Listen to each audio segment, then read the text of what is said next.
Bonjour à tous, bienvenue dans VIP. C'est un grand acteur du théâtre français qui nous accompagne aujourd'hui. Quand on parle de lui, on parle de monument, on parle de monstre sacré, tout tas de qualificatifs qui finalement ne lui conviennent pas si bien. Il y a un côté immobile qui ne lui va pas du tout, puisque c'est un homme bondissant et sautillant que nous accueillons. En tout cas, pour tous ceux qui l'auraient vu dans Cyrano, ça ne fait plus de doute. Cyrano, le rôle de sa vie. J'ai le grand plaisir d'accueillir Jacques Weber dans VIP. Jacques Weber, bonjour. Bonjour. Moins sautillant, évidemment, dans un canapé rouge où on vous force à rester assis. Voilà. Voilà. C'est vrai que peut-être que si les gens ne retiennent un jour qu'un seul rôle de vous, ce sera peut-être Cyrano, et pourtant Dieu sait qu'il y en a eu d'autres. Mais ce Cyrano, Jacques Weber, vous l'avez tellement décortiqué, désincarné pour le réincarner à votre manière, qu'il restera mythique pour toute une génération. Je crois que vous le savez parfaitement. C'est le cas de beaucoup d'acteurs. Alors, hélas ou heureusement, j'en sais rien, mais en tout cas, c'est heureux d'avoir marqué un rôle qui est aussi largement, unanimement aimé, apprécié dans la mémoire de tous et de chacun. Donc, moi, je suis assez content de ça. Mais ceci posé, c'est vrai qu'il ne faut pas se leurrer. Cyrano de Bergerac est une pièce tout à fait miraculeuse et mystérieuse, mais ça n'est pas un grand rôle au même titre, enfin à mes yeux en tout cas, qu'Alceste, ou que Don Juan, ou que les grands rôles de Molière ou de Shakespeare. C'est autre chose, ça ne veut pas dire que c'est plus ou moins bien, puis on en a marre un peu de faire des catégories, des classements, on n'en sort jamais. Mais je pense que, voilà, mais c'est une très grande fête théâtrale gourmande, réjouissante, et qui, je crois, connaît et rencontre ce succès depuis si longtemps parce qu'elle met en jeu des choses très très profondes qui nous atteignent tous au plus profond de nous-mêmes. Avec des tirades évidemment célèbres, la fameuse tirade du nez. Comme les grands airs d'opéra. Voilà, qui nous accompagnent. Vous, la tirade du nez n'est pas votre favorite? Non, parce que de très loin, je peux affirmer même que c'est une tirade de cabaret, elle n'est pas en situation. C'est un homme furieux, blessé, qu'une fois en plus on regarde son nez, enfin, il y a quelque chose d'extrêmement nerveux, et là tout s'installe pour nous, vraiment, à la manière d'un chansonnier, jouer sur les rimes, etc. Alors c'est d'ailleurs très amusant, mais c'est pas du tout intéressant sur le plan du rôle. La tirade des non-merci est largement plus... La tirade des non-merci, elle signe carrément le rôle. Et elle est tout le problème de cet homme qui revendique tellement haut et fort qu'il ne faut pas la non-compromission en toute chose, lors même que lui-même se compromet sur le terrain le plus important, qui est celui de l'amour et de la relation entre les êtres humains. On va parler de beaucoup de choses dans cette émission. Vous sortez un livre aux Presses de la Renaissance, dans la collection Chemin Faisant, qui est vraiment une très belle collection. Ça s'appelle Jacques Weber, j'aurais aimé être un rebelle. Le grand avantage de cette collection, c'est que ce sont des interviews à chaque fois, mais la personnalité interviewée est interviewée par quelqu'un qui le connaît bien. Pas un journaliste lambda, mais forcément un ou une amie. Et ça change toute la démarche. À tel point que sinon je ne l'aurais pas fait. Voilà. Et c'est Caroline Glorion. Voilà. Je ne l'aurais pas fait parce que j'ai une trop haute idée de tout ce qui est écrit et de la littérature. En aucun cas, il s'agit d'un objet de littérature, mais il s'agit par contre d'un document autour d'une vie, peut-être, qui, comme toutes les vies, si elle est bien racontée, peut être intéressante. Elle n'est pas plus intéressante qu'une autre, enfin, à mes yeux. Tout dépend de la façon dont c'est mis en place et raconté. Et là, le fait que Caroline Glorion, qui non seulement est une amie, mais qui m'a mis en scène, et qui plus est, dans un rôle d'un vrai rebelle, et pour lequel j'avais une très grande admiration, et d'ailleurs à tel point que ça me faisait peur de le jouer, qui est Joseph Wrasinski, le fondateur d'Atelier Carmonde. Voilà. Et ben vraiment, ça pour moi était donc un oui immédiat, sans contrainte, sans problème. On en reviendra à ce rôle de Joseph Wrasinski, parce que vous doutez bien que sur une chaîne comme KTO, ça nous parle forcément. Moi, j'ai appris énormément de choses, Jacques Weber, dans ce livre, et pourtant, j'en savais déjà beaucoup. Pour ceux qui sont fidèles à KTO depuis le début de l'émission a démarré il y a plus de 11 ans. Le tout premier invité, le 16 avril 2003, ça avait été Philippe Torreton, et 7 jours plus tard, c'était vous. Limier, je crois. Vous jouiez dans le Limier à l'époque. Je vous ai vu, je ne sais pas combien de fois je vous ai vu jouer le Limier au théâtre. J'ai dû venir 4 ou 5 fois tellement j'avais adoré. Ah oui, les interprétations était fabuleuse. Et à l'époque, Torreton reprenait le rôle de Bruel, si je me souviens bien. Voilà. Et vous étiez venu dans cette émission, donc deuxième invité. C'est important pour une émission qui démarre sur une chaîne totalement confidentielle à l'époque, d'avoir des invités de votre envergure. Et vous aviez été d'une générosité, et c'est ce qui m'a plu dans ce livre. Je me dis, pardon, je vais être un peu familière, je retrouve mon Jacques, parce que vous étiez mon Jacques. Je retrouve le Jacques Weber qui était dans l'émission, totalement généreux, avec une petite émission sur une petite chaîne qui démarre et en totale empathie. Et ça ressort dans ce livre. Et vous le dites, votre moteur, c'est la générosité. Vous le dites plusieurs fois. Et je vous crois complètement, honnêtement. Alors, oui, d'ailleurs, c'est un peu prétentieux. Enfin, je ne sais pas si c'est de la prétention, mais je sais que c'est ce qu'on dit souvent de moi. Alors, de quoi fait cette générosité? Peut-être aussi d'un goût immodéré de plaire et d'être aimé ou d'être connu, je n'en sais rien. Mais c'est pas grave. En tout cas, toujours est-il que oui, il semblerait que je sois quand même plutôt une nature généreuse et spontanée. Ceci étant dit, la spontanéité, j'y fais maintenant de plus en plus attention. Parce qu'elle vous a porté préjudice. Non pas qu'elle doit être modérée, mais disons que parfois, ça m'a valu des éclats de colère, parfois immérités, peu contrôlés sur des gens qui finalement avaient droit, comme tout le monde, à ce qu'on les écoute un peu plus longtemps, quoi. Oui, vous en parlez beaucoup d'ailleurs de votre, dans vos différentes vies, que ce soit comme comédien, comme metteur en scène, comme directeur de théâtre, de vos coups de colère qui souvent sont avérés stériles. Mais il y a un très beau retour sur soi là-dessus et un beau parcours de vie. Et il y a aussi une réflexion sur ce que c'est que le théâtre. Et alors j'en ai noté plusieurs. Vous dites le théâtre, c'est du tigre en papier. Quelle belle expression. Mais est-ce que vous pouvez nous l'expliquer un peu? Je crois, je ne sais plus quel grand philosophe, et sans aucun mépris, alors même que pas mal de très grands philosophes méprisent un peu le théâtre. Mais peut-être ne le connaissent-ils pas si bien que ça. Mais je pense que c'est Michel Léry, je crois, qui avait dit un jour, le théâtre n'est ni plus ni moins important, réconfortant qu'une tasse de thé servie en hiver. Et c'est un peu vrai, et je ne dis pas hélas ou heureusement, je dis que c'est comme ça. Le théâtre est bienfaisant, il perpétue une conversation bienfaisante avec les choses de ce monde, quoi. Et je crois qu'il a un pouvoir d'interrogation dans un lieu parfaitement indépendant, de liberté, d'imaginaire. Vous savez que, enfin je rappelle ça toujours, mais c'est vrai que les premiers lieux interdits pendant la Révolution française étaient les théâtres par peur de résurgence monarchiste. Donc c'est très important de s'en rappeler. Le théâtre, c'est un petit peu comme certaines églises avec la petite lampe rouge. Tant qu'un théâtre vit, pour les chrétiens, ça signifie l'espoir, enfin j'imagine. En tout cas, pour le théâtre, tant qu'il est encore, la porte est encore ouverte, tant qu'on s'y exprime, il y a encore une liberté possible. Parce qu'une liberté qui est dite et revendiquée. Voilà. C'est le miroir de la société, mais c'est aussi un lieu politique, finalement, le théâtre. Toujours, ça n'a pas cessé d'être. On raconte toujours ça très simplement et schématiquement, mais la démocratie naît en même temps que le théâtre, ou vice-versa. Le théâtre naît en même temps que la démocratie. Ça en dit beaucoup sur ce que peut être sa fonction, quoi. Et vous comparez le fait d'avoir une passion, et en l'occurrence, vous, c'est le théâtre, on expliquera comment elle est née. Je vous cite, ce sera mieux dit que... Ma passion du théâtre a explosé comme une bombe, et j'ai souvent pensé que la passion s'apparentait à une sorte d'acte terroriste. Et elle vous va bien, cette phrase. Oui, alors... Il faut se méfier sur ce fameux mot, terrorisme. Ouais. Mais c'est vrai que de temps en temps, on a besoin de quelque chose qui s'apparente à quelque chose que l'on pose et qui bouleverse l'ordre établi, et qui bouleverse une espèce de, non pas de tradition, car la tradition, si tant est qu'elle existe, est intéressante, mais qui bouleverse ce que j'appellerais le déroulement des petites vies, quoi, qui passe à côté, quoi, cette espèce de morne habitude de la quotidienneté. Et de temps en temps, qu'il y ait des grands coups de poing dans la gueule d'une petite journée, c'est pas mal, oui, c'est bien. Sachant que le théâtre ne concerne qu'1% des gens qui vivent sur cette planète. Oui. Je l'ai appris en vous lisant. Et que c'est pas plus... Oui, mais vous savez, alors on va aussi se dire que ce qui me concerne... Enfin, le monde qui existe encore doit représenter peut-être 1 ou 2%. Enfin, les gens qui arrivent à vivre décemment représentent désormais, hélas, très peu de pourcents par rapport à une fin du monde, non pas en marche, mais en place déjà pour énormément.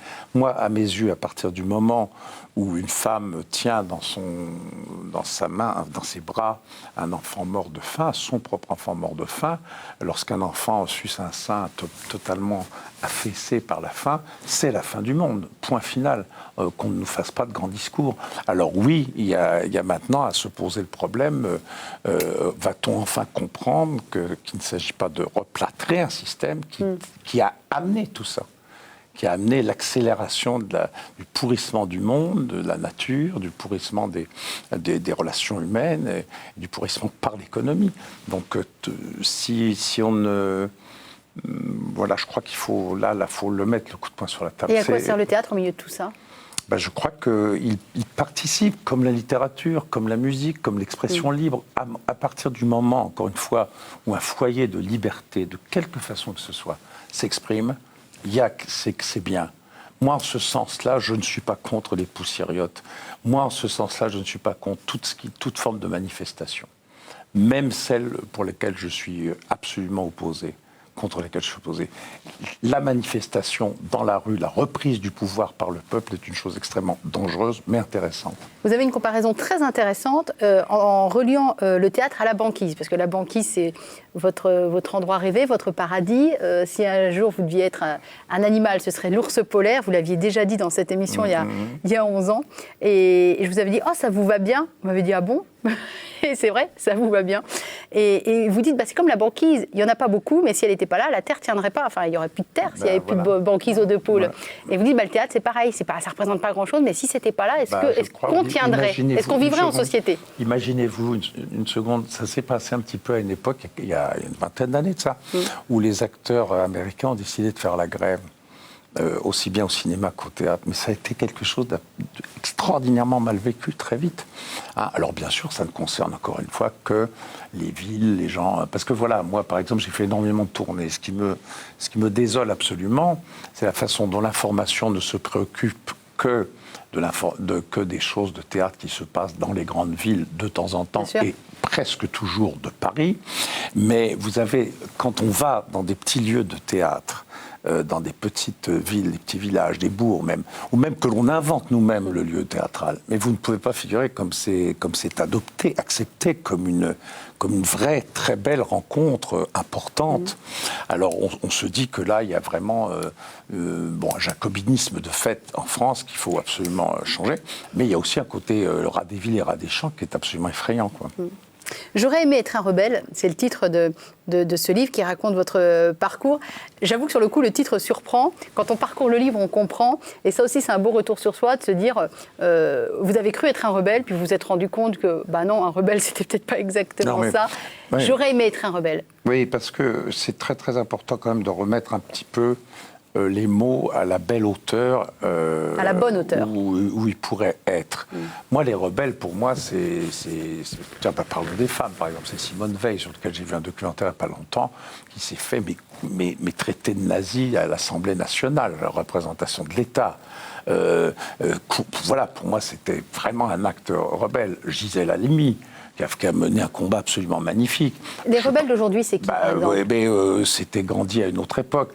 Alors maintenant, justement, c'est Joseph Radziski, entre autres. Ça a été l'abbé Pierre à une autre époque. Je veux dire qu'un rebelle, c'est quelqu'un qui, à un moment donné, risque complètement sa vie, et en tout cas met complètement entre parenthèses le parcours, le temps intime de son existence au profit du temps collectif et du temps historique.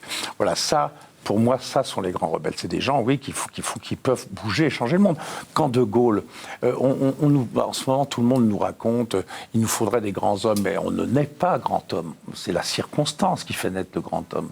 Voilà, De Gaulle était un homme formidable, et puis à un moment, il y a une porte qui s'ouvre et il y va. Et il est tout seul. Et il n'y en a pas un qui suit au départ, d'ailleurs. Il ne faut quand même pas l'oublier. Ça fait par ça. C'est une vraie rébellion, vous vous rendez compte ? On le prend pour un fou. Et très peu de gens. Ça, c'est une vraie rébellion. Alors, je peux en citer beaucoup d'autres. Mais c'est pour ça que Joseph Wrezinski, ça vous a fait peur comme rôle et que vous vous apprêtiez à le refuser pour finalement l'accepter, parce qu'on a affaire à... Je veux dire pourquoi je le refusais, parce que j'avais très peur qu'on nous fasse le énième documentaire vu de loin sur la pauvreté, quoi. J'en ai marre de ces gens bourrés aux as qui d'un seul coup vous font des grands films sur la pauvreté. C'est très rare quand j'y sens un écho sincère. Le problème, c'est que là, Caroline Glorion avait fait partie des gens a travaillé pour ATD Quart Monde. Elle connaissait tout ça très bien, et qu'on a été confrontés de façon directe, sur le tournage, avec vraiment des gens issus de ce monde-là. Je veux dire qu'on prend une très grande leçon, mais moi, j'ai toujours dit, à toute intervention, on dit « Monsieur, est-ce que ça vous a changé ?» Je dis « Non ». C'est idiot, c'est malhonnête de dire ça. D'abord, moi, je signale que quand j'ai tourné ce film, oui, j'étais dans un hôtel de luxe, bien évidemment. Je l'affirme. Mais parce que ma vie faisait que maintenant, je suis comme ça, et que j'avais besoin de ça, de ce retour calme, pour ensuite me lancer complètement dans le jeu. Et bien, c'est cette contradiction qui est la contradiction même de mon métier que j'essaie de dire dans ce mot « j'aurais aimé être un ». Et le lieu du théâtre, c'est le lieu de la velléité, de la rébellion, de la velléité de changer le monde, de l'espoir fou et utopique. C'est le lieu de l'utopie. Et l'utopie, c'est l'envie de changer quelque chose. Avouez que porter une soutane à boutons, ça vous en a donné justement des boutons. Oui, je le dis ça vous rappelait des souvenirs pas très heureux quand vous avez été élevé chez les frères. Même fait que, et c'est pour ça d'ailleurs que j'en parle très librement ici, que parfois il m'est arrivé de bouffer du curé un peu facilement. Pourquoi ? Parce que... Vous aviez de mauvais souvenirs. Très très mauvais souvenirs, oui. En deux mots, oui, c'est vrai que je n'ai pas été la victime violente, au sens grande victime du terme, mais enfin... On était pas mal dans une colonie de vacances dirigée par un curé pédophile, oui, je l'affirme. Je l'affirme maintenant, parce que je l'ai su maintenant. Mais au début, d'abord, j'étais impressionné par le pouvoir surhumain qu'avait cet homme. Mais un prêtre, c'est pas Dieu, quand même. Et puis, je me disais, mais c'est bizarre ce qu'il nous demande. Enfin, nous mettre la tête dans sa chasuble pour dire à notre père, c'est quand même un peu curieux. Ça veut dire que, est-ce que Joseph Wrezinski vous a un petit peu réconcilié quelque part avec ce que peut être un homme de foi ou un homme comme le pape François que vous suivez moi, celui qui est en train de me réconcilier avec l'Église, qui me ramène à quelqu'un que j'ai trouvé magnifique quand j'étais tout petit, c'était Jean 23. Plus personne ne parle de Jean 23. Mais enfin, si, dans l'Église, on en parle, mais pas en dehors. Mais c'était quand même un gars qui a dit, allez hop, la messe en français, il faudrait quand même savoir comprendre de quoi on cause, même si après, quand on comprend, on se dit, je n'y adhère pas du tout, ce qui est mon cas. Les prêtres, arrêtons tous ces machins, ces trucs, la pauvreté remise au centre du débat, tout ça, c'est quand même énorme ce qu'il a fait. Alors après c'est devenu plus politicien avec l'arrivée quand le bloc de l'URSS se casse la gueule. Le contexte portait à ça aussi, bien sûr. Mais et François, chez le pape François, je trouve qu'il y a deux choses qui, moi, m'intéressent beaucoup. C'est il est extrêmement humain, il renvoie aux évangiles, c'est-à-dire à l'Église, c'est d'abord la maison des pauvres, et ça, c'est on ne peut plus important. Et 3, il a l'intelligence jésuitique qui pourrait faire qu'il arrive à faire quelque chose. Alors, ça n'est pas totalement un échec, ce qui s'est passé ces derniers temps. Déjà, le débat a eu lieu. Alors, je pense qu'il va creuser la faille. Mais voilà quelqu'un pour lequel j'ai beaucoup de respect et d'admiration. Oui. Je ne sais pas s'il y a un lien évident à faire entre le pape François et Gérard Philippe, mais c'est pas grave. Je vais quand même passer de l'un à l'autre en parlant des grands hommes de votre vie. Si, dans le sens que moi, quand j'ai vu ma maman s'écrouler en larmes, les amis, à la mort de Gérard Philippe, des amis, de mes amis, s'écrouler en larmes à l'annonce par flash radio, j'aime vous dire qu'il fallait vraiment que ce soit De Gaulle ou Kennedy qui soit mort à l'époque. Et là, c'est Gérard Philippe, tout le monde pleure, les mamans pleurent. Mais voir sa maman pleurer pour la première fois, vous vous dites, il y a un ange qui est mort, quoi. C'est au moins ça. Et donc, je vous fais le lien, il y avait quelque chose de... Mais vous savez, il y avait quelque chose de... Vous savez, quand un acteur est si grand et comment dirais-je, provoque tellement de choses, tellement d'émoi lorsqu'il joue, il y a quelque chose de la spiritualité qui est en jeu, oui, je pense. Vous faites le lien entre la transcendance tout court, qu'on peut trouver éventuellement dans la foi, et la transcendance au théâtre ? Oui, bien sûr. Parce que souvent les acteurs disent, moi, la transcendance théâtrale me suffit, j'ai pas besoin d'autre chose. Vous faites un lien un petit peu plus Je pense que c'est un peu rapide, c'est peut-être un petit peu... Il faut peut-être aller plus loin, que ça veut pas dire grand-chose. Qu'est-ce qu'ils entendent par la transcendance théâtrale ? Enfin, je veux dire, tout ça, dès qu'il s'agit de lyrisme ou de transcendance, transcender, c'est partir dans les voies supérieures. Alors là, on peut y mettre ce qu'on veut, des dieux, un dieu... le dieu homme, le dieu je sais pas quoi, mais c'est très très compliqué. Mais en tout cas, je suis certain que lorsqu'il y a état de grâce au théâtre, il y a transcendance, il y a une petite connexion avec là-haut. Je suis sûr. Et voilà comment on devient comédien pour consoler sa maman.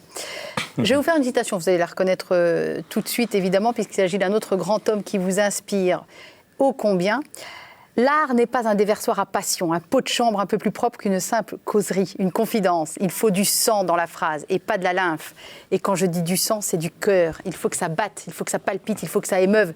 Il faut faire s'aimer les arbres et tressaillir le granit. Je crois même que la suite, c'est « Il y a aussi de l'amour dans un brin d'herbe » ou quelque chose comme ça. Hein. Il faut mettre un immense amour dans un brin d'herbe. Ah, c'est tellement mieux dit quand c'est vous, Jacques Weber. Alors ça, il s'agit de notre grand Gustave Flaubert, et je vais vous dire pourquoi c'est d'autant plus formidable. Flaubert avait s'était donné 3 missions, enfin 3 devoirs absolus lorsqu'il a décidé de s'enfermer à Croisset pour écrire son chef-d'œuvre, après des déboires, après des mauvaises critiques Madame de Bovary. ses amis. Quand il avait écrit Salammbô, la énième version de Salammbô, Salammbô, ou même et la tentation de Saint-Antoine. Et donc il se dit, bon, c'est fini les conneries, je m'enferme, et il devient le fameux ermite de Croisset. Et là, il se donne 3 trucs. Faire sa correspondance, lire un chef-d'œuvre par jour et écrire son chef-d'œuvre. Et la correspondance, il est certain qu'elle ne sera jamais lue. À sa mort, il ne veut pas qu'elle soit éditée. Et elle commence à être brûlée. C'est Maxime Ducamp, un de ses amis, qui dit « Mais enfin, on ne va pas brûler ça, c'est un vrai chef-d'œuvre. » Donc, si vous voulez, quand on a gardé intact, ce qui reste, c'est quand même 4 doubles volumes de la Pléiade, on a affaire à quelqu'un qui, pas une seconde, ne se préoccupe du regard extérieur. Bah oui. Il est seul et il balance. En pleine liberté. C'est pulsionnel, c'est libre, c'est phénoménal de vitalité intellectuelle, d'envie qu'on pense haut, qu'on bande haut, qu'on bouffe haut, qu'on aime haut. C'est, comme il le dit merveilleusement, et ça aussi, c'est encore mieux dit que j'aurais aimé être un rebelle, c'est « je suis un bourgeois qui s'occupe de littérature ». Voilà, c'est tout. Et il dit « vivre en bourgeois, penser en demi-dieu ». Voilà, ça c'est son but. Je ne cherche pas le port, mais la haute mer. C'est absolument magnifique.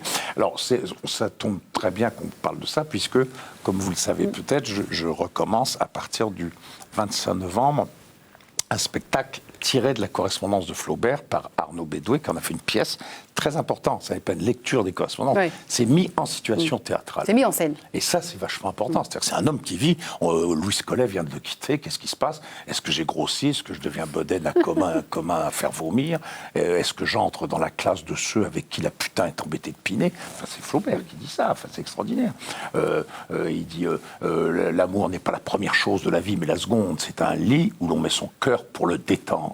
Or, à ce que je sache, on ne reste pas couché toute la journée. C'est complètement extraordinaire. On sent qu'il vous fait jubiler, j'allais dire, jubiler. Oui, mais si vous saviez, là, quand il dit l'avenir prochain de la France m'inquiète, la peur du social va nous faire tomber dans un conservatif, dans un régime conservateur, à la bêtise surélevée.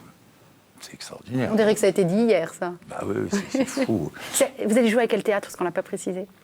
Pardon, c'est au théâtre. C'est de l'atelier, là où je joue. De l'atelier, quel beau théâtre. De l'atelier où je joue tous les jours à 8h30. Voilà. Quel beau théâtre. On a parlé de Gérard Philippe. Il y a d'autres acteurs qui vous inspirent, et notamment un que vous citez, c'est Gabin.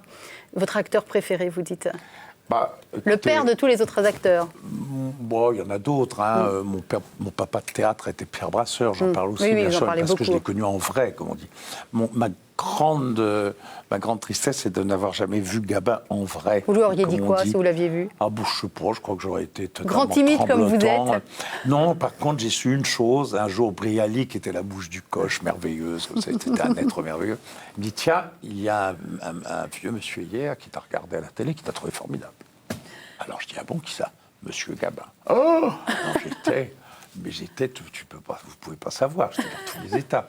Franchement, quand on voit tous ces films, enfin, c'est inimaginable, alors qu'on arrête toutes ces bêtises. Il fait du Gabin et du Gabin, mais tous les grands acteurs font du grand acteur. Oui, Belmondo a fait du Belmondo, Depardieu fait du Depardieu. Depardieu, c'est le Gabin des années 80, Depardieu, c'est tout aussi important. Je pense qu'il y a un après et un avant Gabin, comme il y aura un avant et un après Depardieu. Ouais. Vous, votre première émotion théâtrale, c'était au Français, hein, si je me souviens bien. Oui, dans la Var, que je vais jouer d'ailleurs dans un an. Comme quoi c'est important d'emmener les enfants au théâtre, parce que vous aviez 14-15 ans à l'époque. Alors ce qui est tout à fait troublant, et c'est ça qu'il faudrait d'ailleurs ressaisir lorsqu'on fouille dans ses mémoires, ça n'est pas le fait d'avoir vu l'avare qui m'a donné envie de faire du théâtre, c'est un détail dans la représentation de l'avare. Et comme par hasard, ce détail, c'était le Deus ex machina. Voilà, celui qui arrive de nulle part, qui dénoue tout. Qui arrive de là avec des grands chapeaux à plumes. Et je me souviens d'une phrase jouée par un très grand acteur qui était Henri Roland. « Qu'est-ce Seigneur Harpagon, qu'avez-vous? Je vous vois tout ému. » Et cette phrase, avec ces grands coups de chapeau, mais vraiment, je me souviens dans ma tête, j'ai dit, je fais du théâtre. Voilà, c'est comme ça, c'est le pilier de Paul Claudel à l'église. La révélation totale. Voilà. Je vais vous présenter quelqu'un, Jacques Weber, qui est une véritable star dans le monde catholique, et notamment chez les enfants et chez leurs parents. Il s'appelle Jean-François Kiefer, il va venir nous rejoindre sur ce beau canapé rouge. Puis il vient avec un bel instrument. Bah oui, parce que dans le livre, il est dit que vous avez quand même un joli filet de voix. Bonjour Jacques. Mine de rien, on va vous faire chanter, Jacques Weber. Ça m'étonnerait que vous arriviez à me faire chanter. Bonjour Jean-François. Bonjour. Ça va? Ça va bien. L'onglet. Ah, il y a tout ce qu'il faut. Ah oui. Est-ce qu'on n'appelle pas ça l'âme? L'âme. Ah non, l'âme c'est dans les violons. C'est dans les violons. Un petit bâton qui relie la table et le fond. Voilà, bah ça y est, la conversation est engagée. Avant que je vous présente le papa de Loupio un peu plus en avant, moi j'aimerais savoir, Jean-François, vous avez suivi cette première partie d'émission avec ce mécréant qui n'hésite pas à dire ce qu'il pense. Il a bien raison. Qu'est-ce que vous avez pensé de cette première partie d'émission? Est-ce que dans ce qu'a pu dire Jacques, il y a quelque chose qui a spécifiquement fait écho en vous? Je précise que Jean-François est diacre, peut-être une précision qu'il faut qu'on donne aussi. Ça peut... Ah oui, parce qu'un diacre, ça pense différemment, ça perçoit les gens différemment. Voilà. Non. Mais Jacques, en vous écoutant, j'étais on va dire en communion, puisqu'on est sur KTO, avec ma fille Odile. Odile prépare un master en art du spectacle. Oui. Et j'avoue qu'elle aurait été plus calée que moi pour vous questionner, parce que moi, je ne suis pas tellement un familier de ce monde-là. Et j'ai donné un coup de fil à ma fille tout à l'heure dans les WC du train. J'ai dit, Odile, tu sais quoi, je vais rencontrer Jacques Weber. Qu'est-ce que je peux lui dire d'intelligent? Alors elle m'a dit, dis-lui que ce matin, j'ai fait un exposé et que j'ai parlé de lui. Alors voilà, Odile a fait ce matin à la fac de Strasbourg un exposé sur Cyrano de Bergerac. Ah bah oui. Et puis elle a dit tout le bien qu'elle semblait penser de vous. Il y a des choses qui ont quand même fait écho dans ce qu'a pu dire Jacques dans cette première partie. Ah oui. Il est foisonnant, notre Jacques Weber. Oui, mais il était parti sur son domaine. Je ne vais pas essayer de le ramener au mien, bien sûr. Mais quand même, vous disiez que c'est un homme pudique. Moi, ce que j'ai bien aimé dans le portrait qu'en fait Caroline Glorion, c'est quand elle dit que dès qu'il aura fini de jouer sur les planches, dès qu'il aura un peu de temps, il va aller flâner dans la nature, en forêt, au bord de la mer. Je me trompe? Ben oui, c'est bien ça. Voilà. Il y a un amour aussi de Jacques pour la Bretagne, notamment, et pour la mer, pas vain, et quelque chose de très contemplatif. Hein. Vous savez, comment s'appelle-t-il, que je ne dis pas de bêtises, Conche, un philosophe magnifique qui a écrit Épicure en Corrèze, il n'y a pas longtemps, et qui dit... il l'écrit beaucoup mieux que moi, mais enfin en 2 mots, il dit « Je regarde la nature où il y a sans doute beaucoup plus d'amis que chez les êtres humains. » Et je trouve ça absolument splendide. Voilà, oui, tout à fait. Voilà. Alors, vous savez que Jean-François Kiefer a une âme très franciscaine. Et il se sent très proche de saint François d'Assise, qui est un saint qui parle énormément à notre pape François, puisqu'il a choisi son nom en fonction de lui. Et Jean-François se sent à tel point proche de François d'Assise qui lui a fait un petit ami qui s'appelle Loupio. Loupio est né en quelle année, Jean-François? Ça fait... En 1200. Non, mais la BD, Jean-François. La BD, non, je l'ai imaginé dans le train en rentrant d'Angoulême en 95. En 95, voilà. Angoulême au festival de la BD, oui. Fait par Jacques Lang, c'est ça. Voilà, il a eu 2 fois le prix de la bande dessinée chrétienne d'Angoulême. Ça veut dire que c'est un bon, pour résumer les choses. Et donc Loupio, en fait, est un petit personnage, un petit orphelin qui est né dans les années Saint-François d'Assise et qui va se balader avec son luth. Alors lui, c'est un luth, c'est pas un sistre, à travers la campagne, faire des rencontres et rencontrer notamment Frère Loup et Saint-François d'Assise. Et ça va être un compagnonnage et tout un tas d'aventures. C'est exactement fait pour les enfants, on va dire, de 6, à partir du moment où ils savent lire, jusqu'à Ma fille a bientôt 13 ans, elle le lit encore, donc on peut dire que ça va au moins jusqu'à 13 ans. Et là, on est sur le 10e album, donc Loupio part vers Jérusalem. Il y a aussi, donc, je vous disais, des CD avec des chansons, et on en chantera tout à l'heure, et puis un jeu Loupio, c'est tout un univers. Et ça a un succès complètement dingue auprès des enfants. Je ne sais pas si ça vient du dessin, avec cette ligne très claire, des couleurs très franches, de ce personnage hyper sympathique dans lequel on se projette. Je ne sais pas à quoi tient le succès. Plus de 500 000 albums vendus. Vous avez réussi à le savoir, vous, Jean-François, pourquoi ça a marché, Loupio ? Déjà, j'étais très content que vous ne continuiez pas votre phrase en disant « auprès des enfants cathos ». Parce que ça fait des années... Non, parce que moi, je l'offre à plein d'enfants non cathos qui adhèrent complètement. Ça fait des années que je m'efforce, non pas de décoller cette étiquette, mais de ne pas m'adresser seulement aux enfants qui sont tombés dedans quand ils étaient petits. Ouais. J'en ai dédicacé récemment à une maman musulmane qui avait son foulard sur la tête, et voilà, je lui ai dit, vous savez, cet homme-là, il parle des croisades, et ça fait rien, c'est mon enfant, ça lui plaît, et elle l'a pris. Et puis des enfants aussi qui sont pas forcément dans une famille croyante. En fait, j'ai envie de m'adresser à tout le monde, quoi. Ouais. Comme vous, quand vous jouez, je pense. Bien sûr. Voilà. Qu'est-ce que vous essayez de transmettre avec Loupio ?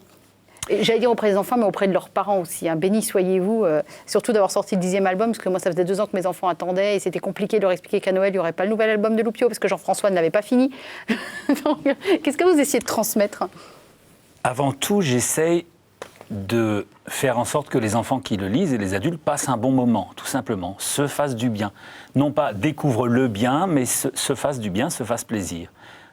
C'est pas la peine d'avoir plein de bonnes intentions si on écrit une histoire qui va tomber des mains parce que les gens vont dire « Ouh là là, ça sent le cateau » ou « On veut m'inculquer quelque chose ». Ce qui passe, c'est probablement ce qui doit passer de manière naturelle, qui doit venir de ma manière de vivre. Donc j'ai plus envie de dire qu'est-ce que moi j'essaie de vivre comme valeur, et si c'est des valeurs qui m'enthousiasment, ben voilà, ça passera. Voilà. Donc j'ai pas ce souci omniprésent de faire passer quelque chose.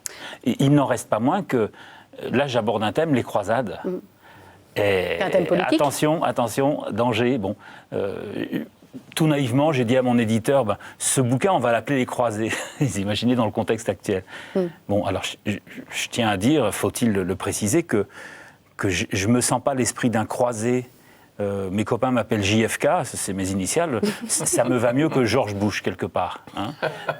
Voilà. Non, mais lui, il a les mêmes initiales que Joseph Brzezinski, hein, JW, Jacques Weber. C'est vrai, je suis content. Voilà. C'est pas lourd à porter. À chacun ses initiales. Non, mais Kennedy s'est jamais plaint d'avoir mes initiales, donc il n'y a pas de malaise. Hein. Donc, aborder ce sujet, en fait, je me plaçais dans la manière que François d'Assise avait de rêver partir en Terre Sainte. Hein. C'était sûrement pas sur un cheval et les armes à la main. Il y a été, en fait, pour rencontrer le sultan d'Égypte, en l'occurrence, Al-Kamil, et il a passé une semaine avec lui, quelques jours avec lui, et c'est un événement qui fait date dans l'histoire du dialogue interreligieux. Donc, comment transposer ça ? Comment faire passer cette envie de rencontre à l'enfant ? En bâtissant une histoire où Loupio va être amené par les circonstances à rencontrer une jeune juive et un peu plus tard un jeune musulman. Voilà, j'en dis pas plus, mais c'est un peu le fil conducteur que j'ai eu. Mais Jacques Weber, petit, on vous aurait offert ce genre de BD. On vous aurait présenté la foi d'une manière beaucoup plus riante. C'est-à-dire, il ne donne jamais de leçons, Jean-François. C'est là que c'est très réussi. On vous aurait préparé, présenté un album comme ça, coloré, joyeux. Ça vous aurait peut-être changé la vie, non ? Beaucoup ce que monsieur dit, parce que il parle de choses extrêmement humaines, et il dit bien qu'il s'adresse à tout le monde. Enfin, ça peut être œcuménique, mais il parle à tout le monde. Voilà. Donc, vous savez, moi, j'ai eu une éducation très chrétienne, et j'étais très, très touché par, il a été cœur vaillant, il a été cœur vaillant très longtemps. Vous vous souvenez sans doute, on lisait du Michel Coast. Oui. Je sais Ah pas oui. si vous vous souvenez ça. Ah ben, on lit toujours. Il disait aussi, alors un type beaucoup plus, par contre, alors lui je le trouve maintenant extrêmement dangereux et ambigu, c'était Serge Dalins qui faisait le Prince Eric. Ah, qui a fait On toute la était tous série. fous de ça. Bah oui. Bon, c'était pas terrible. Enfin, mais en tout cas, Michel Coas, je me souviens, réussir, tout ça. On était pétris de ça. Moi, le problème, c'est qu'après, j'ai eu ces espèces de problèmes en colonie de Oui. vacances. Mais voilà, donc ça a quand même changé pas mal de choses. Et puis il y a aussi, voilà, j'ai lu d'autres choses, j'ai été ouvert à d'autres pensées, puis voilà. Ouais. Vous dites à un moment dans votre livre, je voudrais vous faire réagir. D'ailleurs, je Tous les voulais deux vous dire dessus. une chose, c'est que le théâtre, comme va vous l'expliquer un jour votre fille, vous-même, vous devez le savoir, c'est que très souvent on dit que le théâtre, l'Église est tout à fait contre le théâtre. Pas du tout. Historiquement, c'est archi faux. C'est très récent que l'acteur ait été à 6 pieds sous terre, enfin banni de la terre consacrée, etc. Parce que c'est au contraire, les chrétiens dans les premiers temps trouvent que l'endroit du théâtre est un endroit formidable de réflexion et d'indépendance et de La bande dessinée, de propagande. pareil, la bande dessinée est née dans les mouvements chrétiens. Le journal Pilote, pour ne citer que celui-là. Ah oui, bien sûr, la voilà, Belle et Elle est déjà née dans les églises avec les vitraux, la bande dessinée. C'était un petit peu déjà l'idée. est une, voilà. Et puis le théâtre a été remis quand même bien en avant par un pape qui était un ancien comédien. Quand même, Jean-Paul II était fou de théâtre. Oui. Et ça a aussi aidé à ce qu'il y ait une reconnaissance de ce milieu-là Tout à fait. dans le milieu catholique. À un moment, Jacques Weber, alors ça va réconcilier vos deux mondes, enfin ils n'étaient pas en dispute d'ailleurs, vous dites « Je suis persuadé que l'un des plus grands vecteurs pour bouger le monde est le vecteur poétique. » Et juste après, « Il me semble bien avoir décelé, remarqué, surpris chez un abbé Pierre ou une mère Teresa dans leur façon d'être au monde, leur façon de marcher, dans leur sourire, leur regard, dans la structure même de leur visage, une poésie qui se dégage. » Moi, je crois Vous que m'avez scotché. je crois que tout est là toujours. C'est-à-dire, quel que soit le système, c'est le petit détail chez un individu, son sourire, son regard, cette espèce de chose qu'on appelle bizarrement la grâce, le charisme, enfin c'est des choses très mystérieuses, on dit l'âme, il y a une belle âme, enfin quand on ne sait plus quoi dire, on dit ces genres de mots-là. Mais c'est toujours ça qui fait la chose. Imaginez la pratique de l'abbé Pierre ou de Joseph Wazinski sans leur charisme, il ne se passe rien. C'est toujours la même chose. Et donc, c'est vraiment quelque chose de l'ordre, comment dirais-je, insaisissable du poétique, quoi, tout simplement du poétique. Vous êtes d'accord avec ça? je crois Il y avait une vraiment dimension artistique très Oui, affirmée. et ça rejoint ce que vous écrivez avec Caroline, quand vous dites que vous ressentez que vous avez une manière de faire le rebelle, entre guillemets, impressionniste. Oui, c'est très Voilà, oui, on n'est pas des... on n'est pas des énarques, on n'est pas des analystes froids. On marche plutôt sur le sentiment, sur la tripe. Moi, je vais parfois surréagir dans l'actualité à certains thèmes. Et dans d'autres circonstances, je vais, par exemple, dans une scène de la vie courante de tous les jours, dans un transport en commun, je vais peut-être être celui qui invente une manière de réagir pour, par exemple, dédramatiser ou au contraire focaliser l'attention. On est peut-être un peu excessif, un peu impulsif, mais je crois qu'on a cette place à tenir. Je prends un exemple, je crois que le surdosage des images horribles finalement nous vaccine et nous endort. Puis je prends par exemple, j'ai vu dernièrement, je n'ai pas encore vu le film de Wim Wenders à propos de Salgado, et à un moment il y a ce photographe extraordinaire qui attend pour prendre la photo d'un ours blanc. Il attend, il attend. Ça vous parle, l'ours blanc. Hein. Je rappelle, c'est son animal préféré. Et alors, à un moment donné, il a un coup de fatigue et il s'endort. Moi, ça me bouleverse complètement. Et l'ours blanc en face s'endort aussi. Ah, c'est génial. Pour moi, ça raconte le monde. Ça, c'est des choses qui font prendre conscience de quelque chose. Je ne saurais pas vous dire. Je sais pas, moi, c'est une espèce d'émotion qui me parle comme un comme le petit bouquin de Conche, là, d'Épicure. Voilà, c'est des choses comme ça, des choses très simples. Mais qu'est-ce que ça en dit long, cette histoire, voilà. C'est beau. Voilà. Ouais, on est là pour poser des lumignons devant tel ou tel petit fait de la vie. Sinon, les gens vont passer à côté. Sans les voir. On est plus... il y a des gens qui vont prendre une pelle, une pioche pour casser le mur de Berlin, par exemple, et puis il y a Rostropovitch qui va venir faire du violoncelle devant. Est-ce qu'un violoncelle fissure un mur? Toujours est-il que, voilà, il a donné sa note, dans l'événement, quoi. Et un sistre, ça je sais pas, ça donne- anime une émission. Ça Allez, donne au plein boulot. de sons, ça donne plein de Jean-François. sons. Alors, Jacques, je réfléchissais si je pouvais vous préparer une petite chanson. Alors, bêtement, au début, je voulais vous chanter un truc dans le genre... Frère Jacques, c'est bien vous. Je pensais que j'aurais le trac, eh bien non.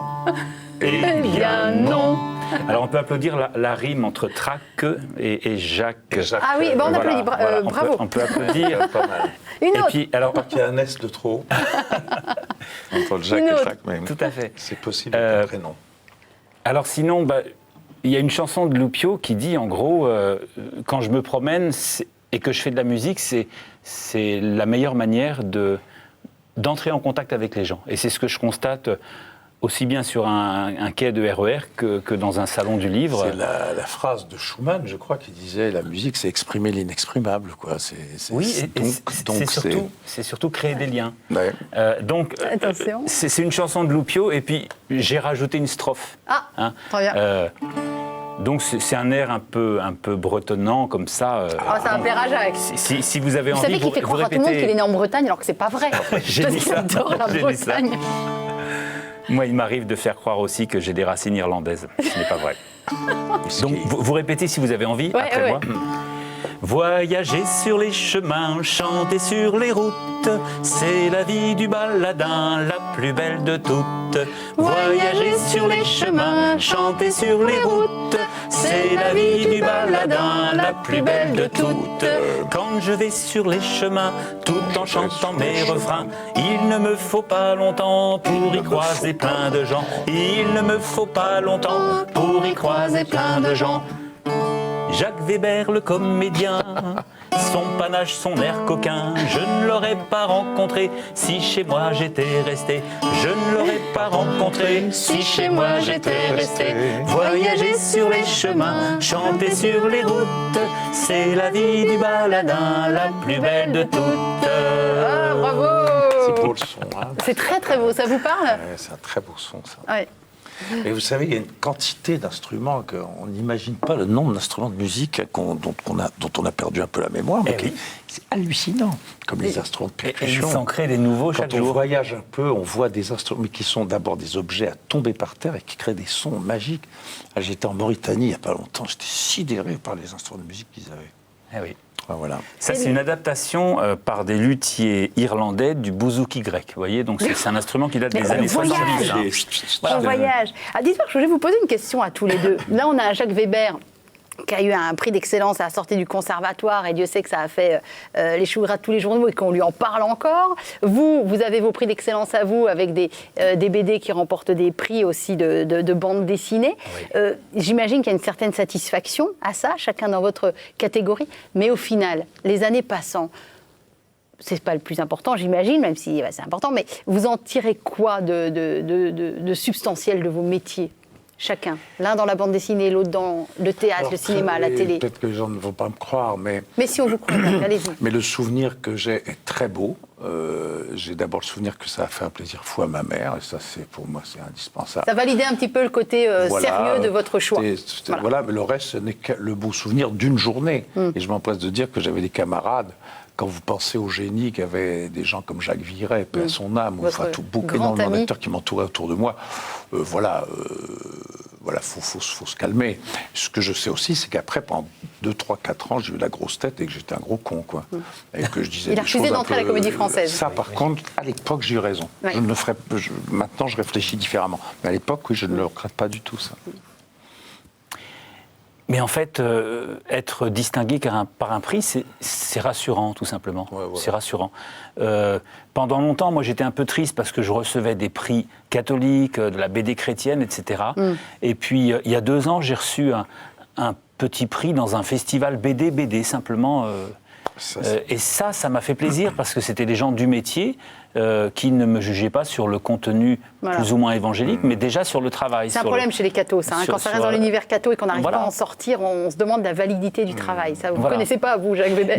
Mais les vraies récompenses, si je peux raconter une rencontre qui date d'il y a 15 jours, dans une librairie à Lyon, une maman qui vient avec son petit gamin, avec une tête ronde et puis des yeux tout ronds comme ça, et qui me dit Bose, alors déjà le prénom, c'est la première fois que j'entendais un prénom comme ça. Bose est un fan. J'avais envie de dire, mais encore, parce que j'en vois des fans.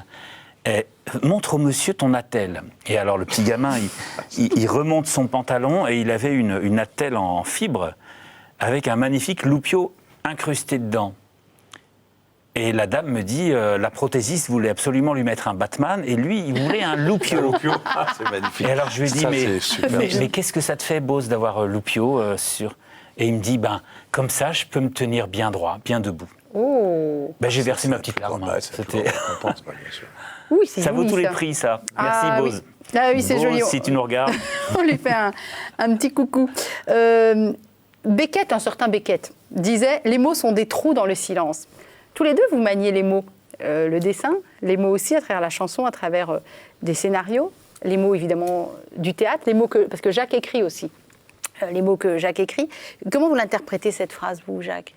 Oh là là, il faudrait refaire une émission de plusieurs heures C'est encore. parti. Et puis il faudrait retrouver le contexte dans lequel c'est dit et revoir à partir de là l'œuvre. Vous parliez de Régis, Claude Régis, qui n'est pas forcément très connu du grand public. Claude Régis est un explorateur du silence théâtral. Et il pense que les mots en sont la régie, sans faire de jeu de mots, sont plus la régie du silence que les pourvoyeurs d'un sens. Moi, je pense que trou dans le silence, c'est-à-dire qu'on a le mot a beau essayer d'inscrire un sens, il tombe dans le grand non-sens de l'existence. Alors bon, peut-être que naturellement les catholiques ne vont peut-être pas être d'accord, mais chez Beckett, il y a cette espèce d'ironie féroce sur le vide, quoi, qui repose les grandes questions du monde, qui moi me touche particulièrement. Jean-François, sur le sens de chaque mot. Oui, tout dépend de quel silence on parle, encore une fois. Il y a des silences, on n'a pas envie de faire des trous dedans. Si aujourd'hui, telle ou telle personne allume KTO parce qu'elle est seule chez elle, dans le silence qui est pesant, j'espère qu'on aura fait une percée, voilà, qu'on aura rejoint cette personne. C'est aussi la chose, et dire qu'un trou, c'est pas mal non plus. Je veux dire qu'un trou noir, oui, c'est un passage, puis les fameux trous noirs où tout implose, oui. C'est très intéressant. Ou même maintenant, on parle des trous blancs, vous savez, des tunnels blancs où le temps s'accélère. Donc tout ça est très intéressant, c'est aussi une porte de sortie. Le silence, vous l'avez expérimenté dans une abbaye que vous avez fréquentée, vous avez ressenti une grande spiritualité, qui est l'abbaye de Bonneval, que vous citez dans votre livre. Moi, ce qui m'est resté, c'est que d'abord... C'est bon, ils y fabriquaient du chocolat. Il y a une phrase qui m'a fait énormément rire, je sais plus quelqu'un, parce que j'ai dit, mais attends, l'abbaye de Bonneval, c'est un des plus beaux sites que j'ai vu au monde. Elle me dit, de toute façon, t'as pas à t'emmerder. Si tu veux tomber sur le plus beau site d'un pays, tu demandes le couvent ou le Club Med. C'est pas... Le Club Med, maintenant, c'est fini. Mais c'est vrai que c'était sublime.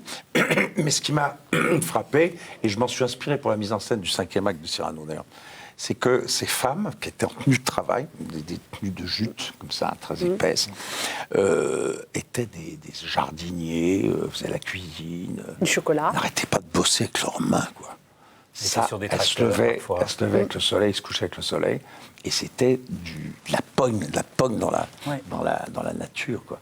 Et ça, j'ai trouvé... Alors là, j'ai dit, là, il y a un bel équilibre, quand même. Ora et labora.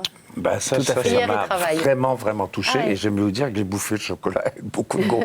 Ils m'ont filé le péché de gourmandise à mort. Voilà. Là, j'ai eu droit à balancer 3 Notre Père. C'est leur spécialité, là, le chocolat à Bonneval. Ouais. Le théâtre, c'est le lieu de la vérité et de la falsification. Ça peut être vrai de la BD, finalement, ce que nous dit Jacques sur le théâtre. Oui. Un paradoxe suprême. Tout à fait. C'est pour ça que on évite avec l'âge... je suis grand-père, hein. On évite d'être trop malheureux quand on voit des piles de BD partir comme du petit pain et qu'on a le sentiment que c'est de la daube. Parce qu'on sait qu'on va les retrouver dans les librairies d'occasion 2 ans plus tard et puis qu'on n'en parlera plus. Et bon, je veux pas... Il y a le même côté éphémère qu'au théâtre, finalement. Oui, mais je veux pas, encore une fois, ramener la couverture à Loupio, mais quand on m'amène à dédicacer des bouquins qui sont passés dans les mains de toute une fratrie, ça me fait penser aux Tintins qu'on avait chez nous. Mais oui. Et je jubile, quoi, voilà. Moi, je les regarde toujours, les Tintins. Non, mais vous savez, il y a une fameuse phrase qui était de Coltès, qui je retournerai toujours dans cet endroit où tout est faux pour faire du vrai, car c'est là que je me sentirai sans doute encore vrai. C'est ce que vous vivez au théâtre, Jacques Weber? Et oui, je crois que c'est l'endroit où je me sens le plus à l'aise, en tout cas, et en tout cas où on est libre de mentir. Ouais. C'est permis, c'est le jeu, c'est là où ça fait partie du jeu. Mais alors oui. que maintenant, le monde qui devrait être purement vrai n'arrête pas de mentir et de falsifier. Enfin, et c'est là que vous avez retrouvé votre éclat aussi. Vous avez reçu une lettre du fameux professeur Florent qui vous a connu jeune. Oui, j'étais sur je peux le dire, j'étais sur une très mauvaise pente, un peu... j'étais un peu enfermé sur mes lauriers. Puis surtout, vous laissiez un petit peu aller, quoi. Oui, comme ça arrive à tout le monde. Voilà. Et puis je devenais pas bon du tout, et il a su remettre les pendules à l'heure. Voilà. Et cet éclat, vous l'avez retrouvé notamment grâce à un spectacle seul en scène. Vous avez mélangé des textes qui vous passionnent. Non, j'ai retrouvé, je vais vous dire, à partir du moment où Florent m'a dit, là, tu vas vers la cata, je l'ai retrouvé en étant moins impatient de vivre, en prenant le temps et en commençant à percevoir ce que pouvait être le fait de laisser le temps au temps, comme disait l'autre. L'autre, d'ailleurs, c'est un grec, c'est pas Mitterrand.